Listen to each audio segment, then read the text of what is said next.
Hello and welcome to my YouTube channel RPN Sharma. Myself Nitin Kumar. Hello friends, हम कर रहे थे hydrology and dams. इसका हमने फर्स्ट चैप्टर इंट्रोडक्शन वाला ख़त्म कर लिया। आज हम करेंगे इसका सेकंड चैप्टर स्टार्ट करेंगे, जिसका नाम है इंटरसेप्शन एंड इनफिल्ट्रेशन। ठीक है, तो सेकंड चैप्टर हमारे पास है, इसका नाम है इंटरसेप्शन एंड इनफिल्ट्रेशन। ठीक है, तो इस चैप्टर में हम आज पार्ट 1 से स्टार्ट करेंगे। यहाँ से आज हम इसका पार्ट 1 स्टार्ट करेंगे। पार्ट 1 में हम क्या देख रहे हैं? पार्ट 1 में हमारे पास हम देखेंगे सबसे पहले तो इंटरसेप्शन क्या होता है। ठीक है, तो हमारे पास है इंटरसेप्शन। ठीक है, interception refers to precipitation that does not reach the soil. ठीक है, तो इंटरसेप्शन हम बोल सकते हैं कि इंटरसेप्शन क्या है? एक प्रेसिपिटेशन है जो कि साइल तक पहुंच ही नहीं पाती। ठीक है, interception is the precipitation that does not reach the soil. ठीक है, that does not reach the soil but is instead intercepted by leaves, branches of plants and forest floor। ठीक है, तो अगर हम बात करें इसकी इंटरसेप्शन की, तो इसमें जो हमारे पास लीव्स होती हैं, तो इसमें ही सारे जो भी पानी जो आता है बारिश का, वो इंटरसेप्ट होता है। मतलब उसी पे रह जाता है, जमीन पे पड़ता ही नहीं। ठीक है, लीव्स पे, दैट मीन पत्तों पे। ब्रांचेस ऑफ प्लांट्स, प्लांट्स की जो ब्रांचेस हैं, प्लांट्स की जो शाखाएं हैं, उस पे इंटरसेप्ट हो जाता है। And the forest floor, forest का जो फ्लोर है उस पे इंटरसेप्ट होता है। It occurs in the canopy, that is canopy interception, and in the forest floor or litter layer, that is forest floor interception. ठीक है, तो अगर हम बोलें ये हमारे पास अक्कर करता है इन कनापी में। ठीक है, कनापी में अक्कर करता है। कनापी हो गया हमारे पास canopy interception, and the forest floor, और फॉरेस्ट का जो फ्लोर होता है उस पर ये अक्कर करता है। ठीक है, because of evaporation, interception of liquid water generally leads to loss of that precipitation for the drainage basin, except for cases such as fog interception, but increase flood protection drastically। ठीक है, dramatically. तो अगर हम बात करें because of the evaporation, ठीक है, तो evaporation, interception of liquid water generally leads to loss of that precipitation. तो जो भी इवेपोरेशन है और इंटरसेप्शन है, उससे क्या हो जाता है, हमारे पास जो पानी है, जो लिक्विड वाटर है, वो जनरली लॉस होता है। क्योंकि मान लो जो पानी इवेपोरेट हुआ वो भी ऊपर चला गया, वो हमारे किसी काम का नहीं है, वो किसी काम में नहीं आएगा हमारे। उसके बाद इंटरसेप्शन, दैट मीन जो भी ब्रांचेस की लीव्स पे रह गया, या फिर पेड़ पौधों की जो ब्रांचेस है उस पे रह गया, तो वो भी हमारे काम नहीं आया। ठीक है, वो उन्हीं के काम आया। ठीक है, of that precipitation for the drainage basin, except for cases such as fog interception, but increase flood protection drastically। ठीक है, तो लेकिन ये तो हमारे किसी काम का नहीं आता, ये लॉस ही हो जाता है पानी, जो भी इवेपोरेशन वाला और इंटरसेप्शन वाला। लेकिन ये हमें कहाँ पे हेल्प करता है? फ्लड प्रोटेक्शन में हमें हेल्प करता है। ठीक है, फ्लड प्रोटेक्शन में हमें हेल्प करता है।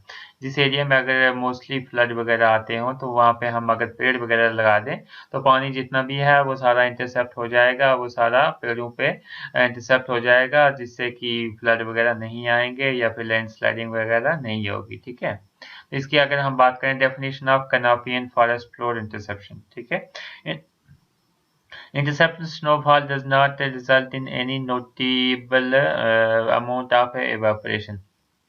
तो जो भी हमारे पास इंटरसेप्टेड स्नोफॉल होगी, जैसे स्नोफॉल पड़ती है किसी एरिया में, तो उसकी जो है एवेपोरेशन नहीं होती। ठीक है, स्नोफॉल की एवेपोरेशन नहीं होती। क्यों नहीं होती? हमारे पास and most of the snowfall of the tree by wind are melts. ठीक है, तो जो भी स्नोफॉल होती है, जब तक वो मेल्ट ना हो तब तक उसकी इवेपोरेशन नहीं होती। जब वो स्नो मेल्ट हो जाएगी, उसके बाद ही उसकी इवेपोरेशन होगी, और हमारे पास जो भी वाटर है वो लॉस होगा।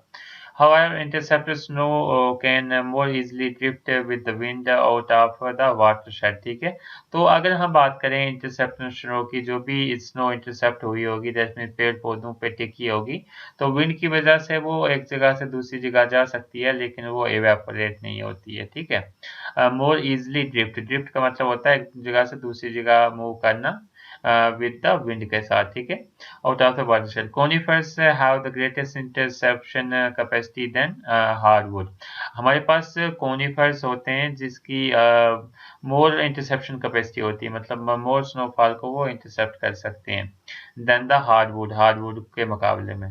Their needles give them more surface area for droplets to adhere to, and they have foliage in spring and fall. Therefore, interception also depends on the type of vegetation in the wooded area. ठीक है, तो wooden area में wooden area जो है उस पर vegetation कौन सी type की वेजिटेशन है उस पर डिपेंड करता है कि हमारे पास जो वाटर है या फिर स्नोफॉल है वो इंटरसेप्ट होगी या नहीं होगी, ठीक है।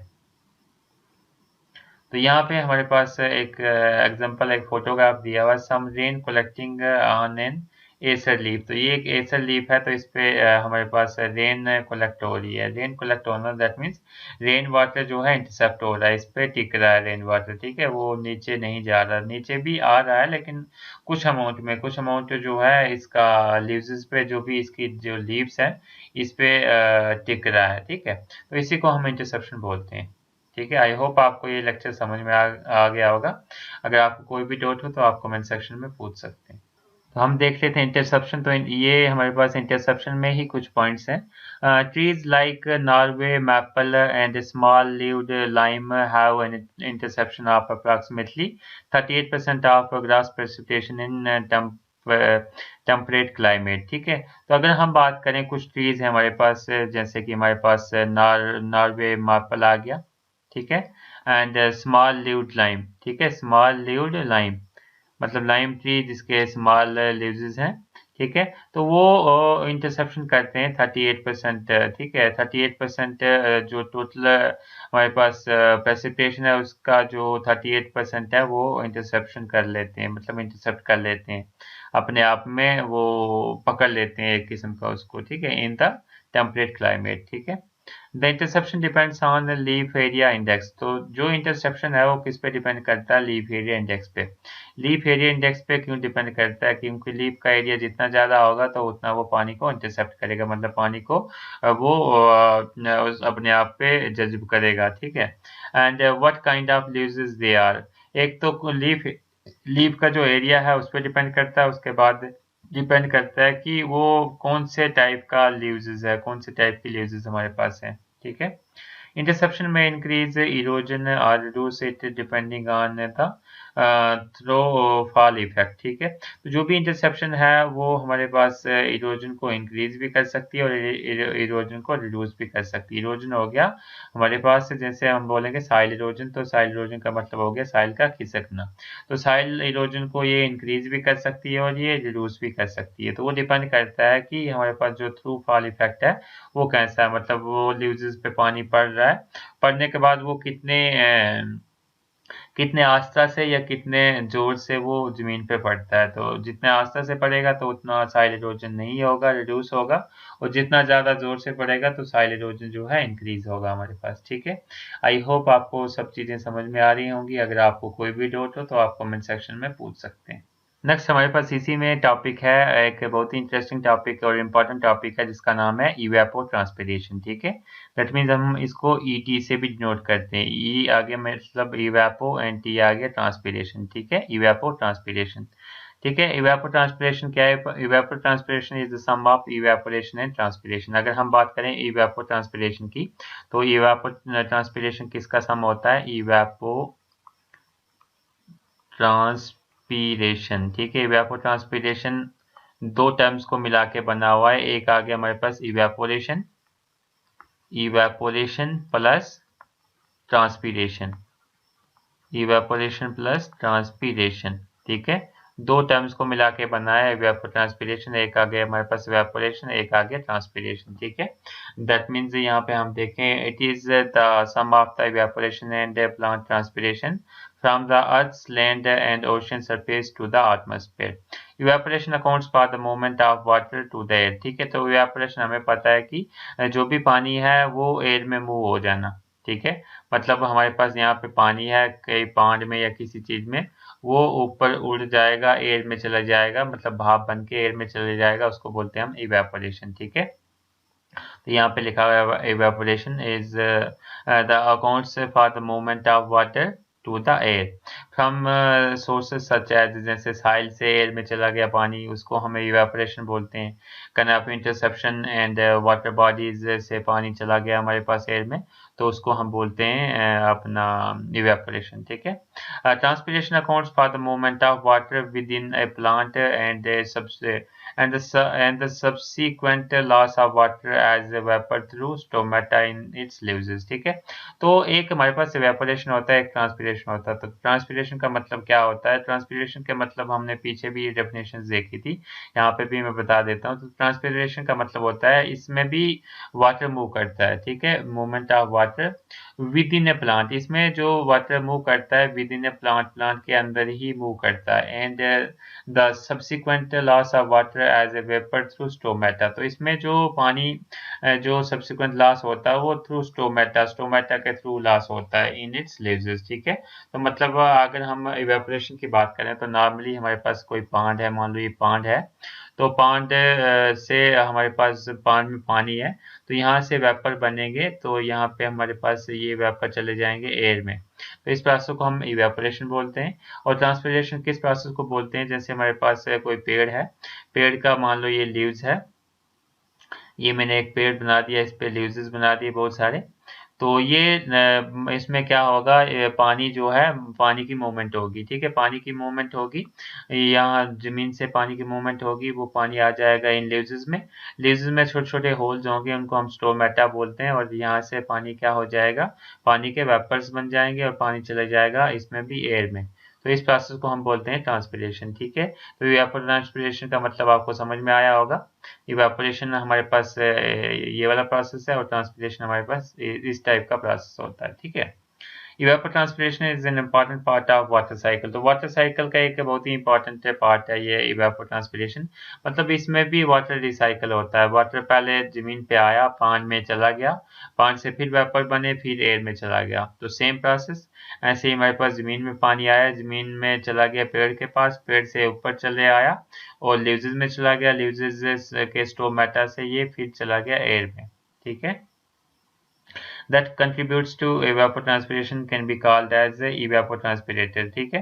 तो जो हमारे पास है evapotranspiration हमारे पास जो एलिमेंट कंट्रीब्यूट करता है उसको हम बोलते हैं evapotranspirator, ठीक है। तो यहाँ पे हमारे पास डायग्राम भी दी है, इससे हम समझ लेंगे अच्छे तरीके से कि इवेपोट्रांसपिरेशन क्या होता है, ठीक है।